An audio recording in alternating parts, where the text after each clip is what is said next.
সময় টিভি। এই দেখো, এই মেয়েটা আমি এখানে আসার সাথে সাথে সেদের ভেঙে পড়ছে। আমাদের আসলে হৃদয় টুকরা টুকরা হয়ে যায় এদের কাছে আসলে, খুব কষ্ট লাগে। কেউ খোঁজ খবর নেয় না আমাদের। আমার আব্বা থাকলে তো খোঁজ নিত, এখন আর কেউ ডাকবে না আমাদের আর। আমরা আছি মা, আমরা আছি। আল্লাহ তো আসেনি, আল্লাহর পক্ষ থেকে আমরাও আছি ইনশাআল্লাহ। বাংলাদেশ জামায়াতে ইসলামীর আমির ডাক্তার শফিকুর রহমানের কোলে জুলাই আন্দোলনের শহীদ চা বিক্রেতা কাশেমের ছোট্ট নাতি বলছিলেন ফ্যাসিবাদ সমুন্নত রাখতে শেখ হাসিনার নির্যাতনের গল্প। রোববার চাঁদরাত থেকেই গণঅভ্যুত্থানে শহীদদের স্বজনদের সঙ্গে সাক্ষাৎ ও ঈদ শুভেচ্ছা বিনিময় শুরু করেন জামায়াত আমির।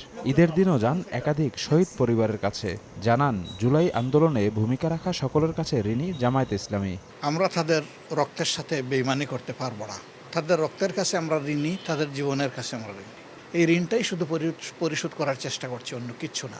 দেশবাসী এবার ভিন্ন আঙ্গিকে ঈদ উদযাপন করছে উল্লেখ করে শফিকুর রহমান বলেন, জুলাই আন্দোলনের শহীদদের পরিবারে আজ খুশি নেই, যারা এর জন্য দায়ী তাদের বিচার হবেই। আমরা অনেকেই স্বস্তির ঈদ যখন উদযাপন করছি, তো তখন বহু ঘরে ঘরে মায়েদের চোখের পানি ঝরছে, এতিম সন্তানদের চোখের পানি ঝরছে, বাবার চোখের পানি ঝরছে, ভাই বোনের চোখের পানি ঝরছে।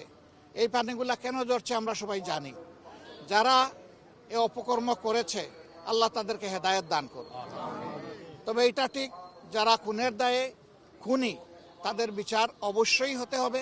দেশব্যাপী নেতাকর্মীদের গণঅভ্যুত্থানে শহীদ সদস্যদের পরিবারের পাশে থাকার নির্দেশনা দিয়েছেন জামায়াত আমির। শফিক মুন্সি, সময় সংবাদ, ঢাকা।